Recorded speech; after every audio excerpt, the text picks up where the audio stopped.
Hello everyone, welcome back to our channel South City PCMB. मैं अजीम शमीम, आपका दोस्त, आपका मेंटर, मैथ्स की एक नई क्लास के साथ आपके सामने हाजिर है। हम लोगों ने अपने पिछले वीडियोस में चैप्टर 1 स्टार्ट किया था रियल नंबर्स, और रियल नंबर्स में हम लोगों ने जो स्टार्ट किया था वो स्टार्ट किया था इक्विलिट्स डिवीजन लेम्मा।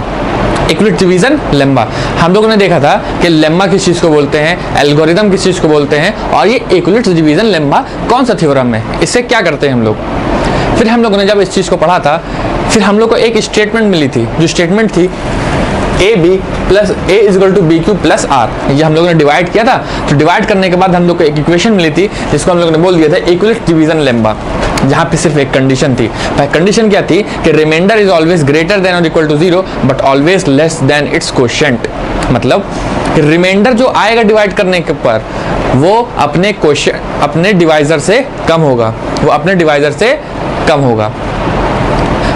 जो इक्वेशन थी हमारी वो थी a is equal to B Q plus R, a is equal to B Q plus R, where R remainder is greater than और equal to 0 but less than its divisor. Sorry, मैंने भी question बोल दिया था, but it's less than its divisor. मतलब remainder हमेशा अपने divisor से कम आता है। इस चीज़ को हम लोगों ने अपनी पिछली क्लास में देख लिया था, और उसके बाद हम लोगों ने इक्विलिट्स डिवीजन लेम्मा की मदद से कुछ क्वेश्चंस किए थे। लेम्मा क्या चीज़ होती है आप लोगों ने देखी होगी पिछले वीडियोस में हमारी। लेम्मा उस चीज़ को बोलते हैं कि मान लीजिए हमारे पास कोई एक स्टेटमेंट है जो कि पहले से प्रूव्ड है, वेरीफाइड है, तो उसकी मदद से हम कुछ और चीज़ प्रूव कर दें, कुछ और चीज़ वेरीफाई कर दें, तो इस चीज़ को बोलते हैं लेम्मा। ठीक, तो हम लोगों ने कुछ क्वेश्चंस किए थे। एक क्वेश्चन और करते हैं इक्विलिट डिवीजन लेम्मा के ऊपर। आपकी एनसीईआरटी का ही क्वेश्चन है। क्वेश्चन क्या है कि show that the cube of any positive integer is of the form 9m और 9m प्लस 1 और 9m प्लस 8। मतलब किसी भी पॉजिटिव इंटीजर का जो क्यूब होगा वो 9m प्लस 1 9m प्लस 8 के फॉर्म में होगा। ये हमको प्रूफ करना है। किसकी मदद से प्रूफ करना है? इक्विलिट डिवीजन लेम्मा की मदद से। ये क्वेश्चन आपकी एनसीईआरटी का ही है, और ये क्वेश्चन बहुत बार बोर्ड्स में पूछा गया है, बहुत बार बोर्ड्स में आया है। इस क्वेश्चन को एक बार इसीलिए हम लोग करके देख लेते हैं। देखिए, अगर इस क्वेश्चन को मैं लिखूं तो क्या मैं इसको लिखूंगा ऐसे, a is equal to B Q plus r, जहाँ आर हमारा रिमाइंडर है, क्यू हमारा क्वोशिएंट है, और बी हमारा क्या है, डिवाइजर है। बी हमारा डिवाइजर है और ए क्या था, डिविडेंड था, आप लोगों ने देखा होगा। अगर इस क्वेश्चन को मैं लिखूं तो क्या यहाँ पे मैं 9 क्यू लिखूंगा? क्यों? क्योंकि देखिए वहाँ पे डिवाइजर की जगह कितना लिखा हुआ है, 9। हम लोगों ने पिछले क्वेश्चन में भी ऐसे ही किया हुआ था। डिवाइजर की जगह कितना लिखा हुआ है, 9 लिखा हुआ है। हम लोगों ने यहाँ पे 9 लिख दिया। अब आप सोच के बताइए कि रिमाइंडर की क्या क्या वैल्यू पॉसिबल है, रिमाइंडर की क्या क्या वैल्यू पॉसिबल हो सकती हैं। तो आप ध्यान देंगे तो आपको पता चलेगा कि रिमाइंडर की वैल्यू कितनी पॉसिबल है। या तो 0 होगी, या 1 2 3 4 5 6 7 एंड 8। मतलब इन 0 से लेके 8 तक कोई भी वैल्यू पॉसिबल हो सकती है रिमाइंडर की, क्योंकि हमारा डिवाइजर कितना है, 9 है। हमारा डिवाइजर कितना है, 9 है। रिमाइंडर की वैल्यू हमेशा अपने डिवाइजर से कम आती है, तो 0 से लेके 8 तक पॉसिबल है। अब हम एक एक करते अगर चले जाएंगे, मतलब 0 से पहले हम यहाँ पे 0 रख के चेक करें, फिर 1 रख के चेक करें, फिर 2 रख के चेक करें, फिर 3 रख के चेक करें, ऐसे करते करते करते कहाँ तक जाना है हमको, 8 तक जाना है। तो ये तो बहुत ही लंबा टास्क हो जाएगा, बहुत ही टीडियस टास्क हो जाएगा, गलती होने के चांसेस बढ़ जाएंगे, हमारा क्वेश्चन बड़ा हो जाएगा।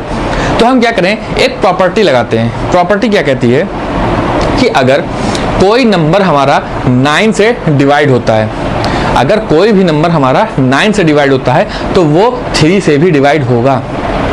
कोई नंबर हमारा अगर 9 से डिविजिबल है तो वो 3 से भी डिविजिबल होगा। फॉर एग्जांपल अगर हम 9 तो क्या 9 से डिविजिबल है? बिल्कुल है। क्या वो 3 से डिविजिबल है? बिल्कुल है। वैसे अगर हम 18 की बात करें तो क्या ये 9 से डिविजिबल है? बिल्कुल है। लेकिन क्या ये 3 से भी डिविजिबल है? बिल्कुल है। वैसे ही अगर हम 27 की बात करें तो 27 भी 9 से डिविजिबल है, तो क्या ये 3 से भी डिविजिबल है? बिल्कुल डिविजिबल है। तो इस तरह से हम लोगों ने क्या देखा कि जो जो नंबर 9 से डिविजिबल हैं वो सारे के सारे क्या हैं, 3 से भी डिविजिबल हैं। तो हम यहाँ पे क्या कर सकते हैं कि 9 की जगह हम क्या कर लें, 3 मान लें। तो आप इस चीज़ को यहाँ पे लिख दीजिएगा कि since all number which are divisible by 9 are also divisible by 3, so a is equal to 3q। हमने क्या कर लिया, a को क्या मान लिया, 3q। अब हमारा डिवाइजर की वैल्यू कितनी आ गई, 3। अब डिवाइजर की वैल्यू अगर 3 आ गई तो अब रिमाइंडर की वैल्यू क्या क्या पॉसिबल है, 0 1 एंड 2। देखिए कहाँ 0 से लेके 8 तक हमको चेक करना था, अब कहाँ 0 से लेके सिर्फ 2 तक चेक करना है। हो गया ना आसान। तो इसीलिए क्या करते हैं, अब एक एक बार सारे रिमाइंडर्स की वैल्यू रख के हम चेक कर लेते हैं। पहले 0 रख के चेक कर लेंगे, फिर 1, फिर 2, हमारा क्वेश्चन आसान हो जाएगा। चलिए करके देख लेते हैं। Let r is equal to 0, और यहाँ पे मैं लिख दे रहा हूँ कि r की क्या क्या वैल्यू पॉसिबल है, या तो 0 होगी, या 1 होगी, या 2 होगी, बस। इसके अलावा apart from these values none of the values are possible for remainder, है ना।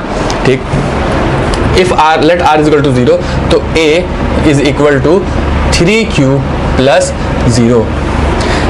ठीक है, ये देखिए अब हमारा ये इक्वल डिविजन लेम्मा के फॉर्म में हो गया question, a is equal to 3q plus 0। लेकिन हमें क्या करना है, ये तो हमारा नंबर आ गया, हमको नंबर का क्यूब करना है, क्योंकि क्वेश्चन में कह रहा है show that the cube of any number. हम इसका क्यूब कर लेते हैं, बहुत आसान है। ठीक, तो 0 का मतलब ही कुछ नहीं रहेगा, तो वो बचेगा क्या, 3 का होल क्यूब। तो ये क्या हो जाएगा, 27q क्यूब हो गया। हम क्या करें कि 27 क्यूब्स में से 9 कॉमन ले लेते हैं। 9 हमने कॉमन ले लिया, 9 कॉमन ले लिया तो बचा क्या, 3q क्यूब, 3q क्यूब। अब यहाँ पे देखिए कि q यहाँ पे लिखा है, यहाँ पे लिखा है, यहाँ पे लिखा है, यहाँ पे लिखा है। ये q क्या है, ये q है क्वोशंट। ये q क्या है, क्वोशंट। जब किसी नंबर को हम डिवाइड करते हैं तो क्वोशंट आता है, जो ये वही वाला क्वोशंट है। तो अगर क्वोशंट है तो क्वोशंट क्या होता है हमारा, वो इंटीजर होता है। क्वोशंट हमारा क्या आता है, इंटीजर आता है। तो इंटीजर का क्यूब अगर हम कर देंगे तो वो भी इंटीजर आएगा।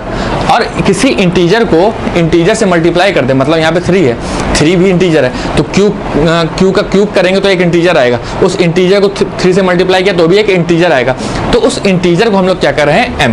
तो ये हमारा क्या हो जाएगा, 9m। देखिए m क्यों लिखा, क्योंकि क्वेश्चन में भी हमको m ही लाना था। तो हमने क्या किया, उस अपने इंटीजर को क्या मान लिया, m। जो इंटीजर हमारा आएगा उसको हमने क्या मान लिया, m। अब क्या करें, हमने जब r की वैल्यू 0 रखी तो हमको a की वैल्यू कितनी मिली, 9m। डिविडेंड कितना मिला, 9m। अब क्या करें, अब हम r की वैल्यू क्या रखते हैं, 1 रखते हैं। चलिए करके देखते हैं। Put r is equal to 1। चलिए, तो a is equal to 3q plus 1।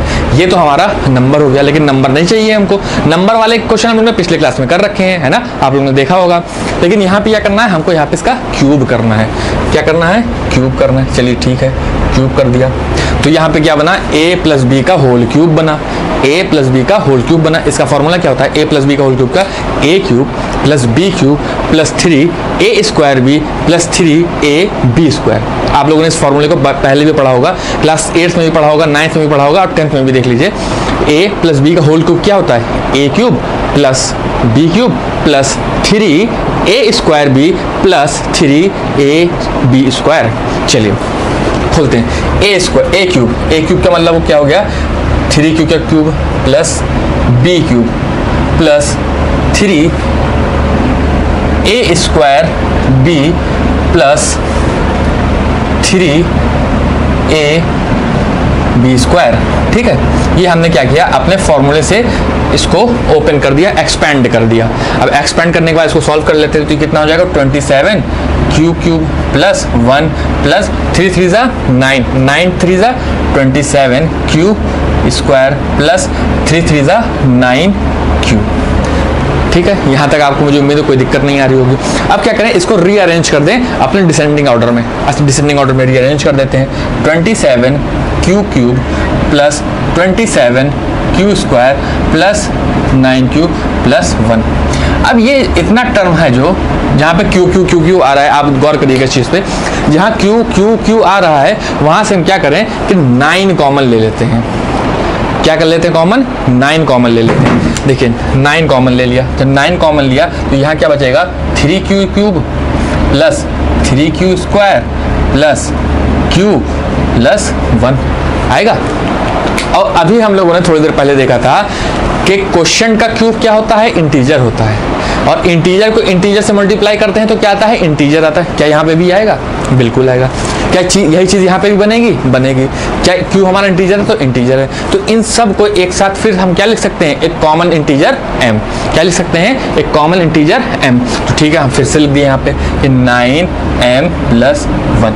O my God, ये देखिए, ये आपने यहाँ पे देखा होगा कि जो चीज़ हमको चाहिए होगी वही चीज़ धीरे धीरे एक एक करके आ रही है। पहले क्या आई, 9m, फिर क्या आई 9m प्लस 1।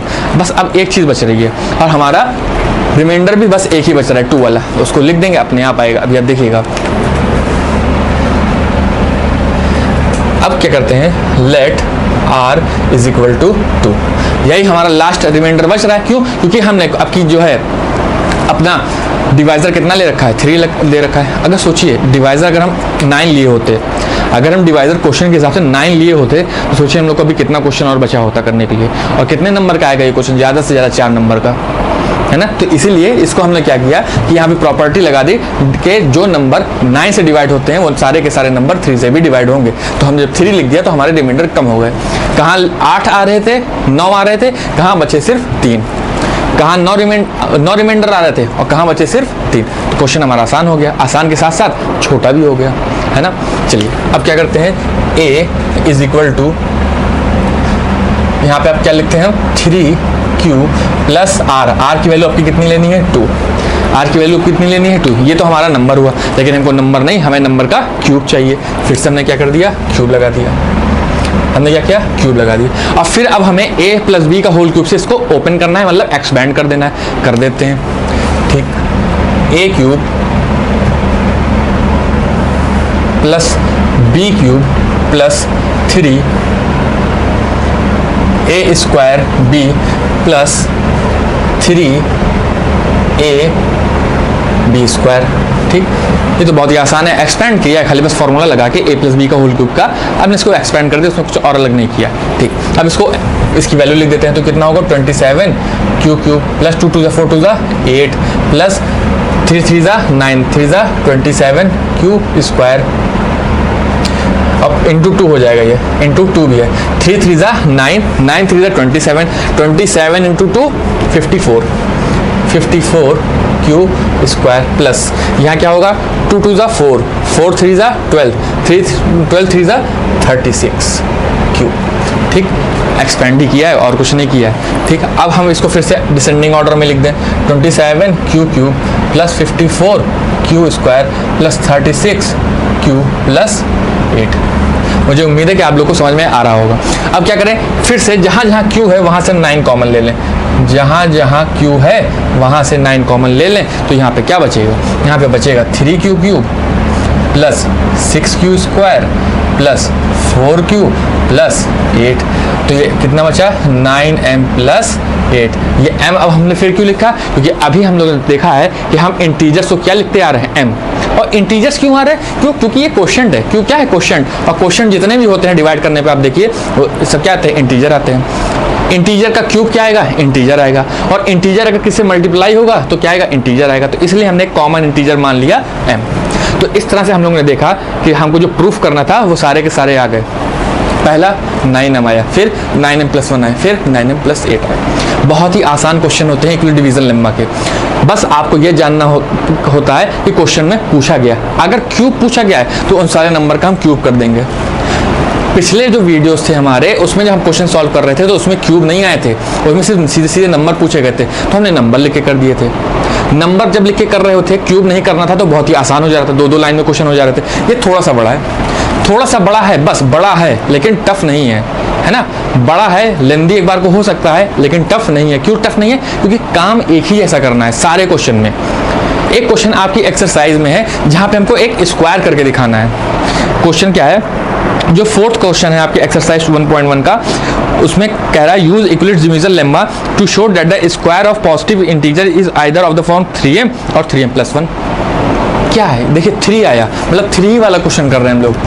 अब यहाँ पे क्या करना है, हमने यहाँ पे क्यूब किया है, बस आप क्या करिए, स्क्वायर कर दीजिए। कुछ अलग मत करना, बस जहाँ जहाँ क्यूब किया है वहाँ वहाँ स्क्वायर कर दीजिए। क्वेश्चन सॉल्व, बहुत आसान है। यहाँ पे a प्लस बी का होल क्यूब से खोला है, वहाँ a प्लस बी का होल स्क्वायर से खोल दीजिए, उसके बाद टर्म्स रीअरेंज कर दीजिए, आपका आंसर आ जाएगा। सारे के सारे क्वेश्चन जो इक्विलिब्रियम डिवीजन लेम्मा के ऊपर हैं, एक जैसे हैं, एक ही पैटर्न पे फॉलो हो रहे हैं सारे के सारे, ठीक। अब क्या करते हैं, इक्विलिब्रियम डिवीजन लेम्मा के ऊपर पहला पार्ट हमारा खत्म हुआ। पहला पार्ट में हम लोगों ने देखा था कि इक्विलिब्रियम डिवीजन लेम्मा की मदद से हम कुछ चीज़ें कैसे प्रूव करते हैं। आज हम लोग एक चीज़ और देखने जा रहे हैं कि इक्विलिब्रियम डिवीजन लेम्मा की मदद से हम फैक्टर कैसे निकालते हैं। चलिए आज हम उस चीज़ को स्टार्ट करते हैं। क्या हम फैक्टर कैसे निकालेंगे,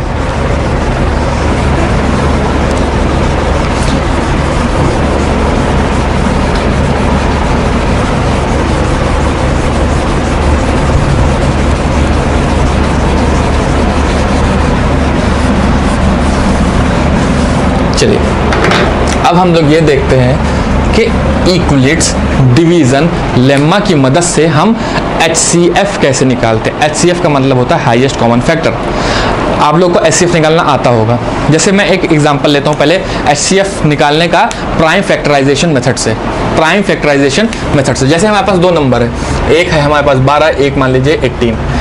one number is 12, another number is 18। हमारे पास दो नंबर है, हमसे पूछा गया कि ये बताइए कि इसका HCF क्या होगा।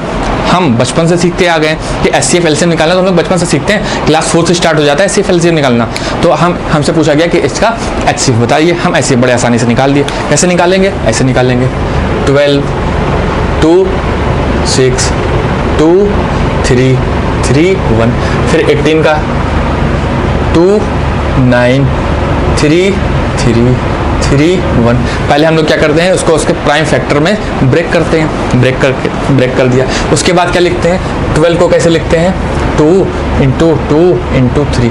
जब हम 12 को इस तरह से लिखें 2 × 2 × 3, तो इसको कहते हैं writing a number in the product form is prime factors.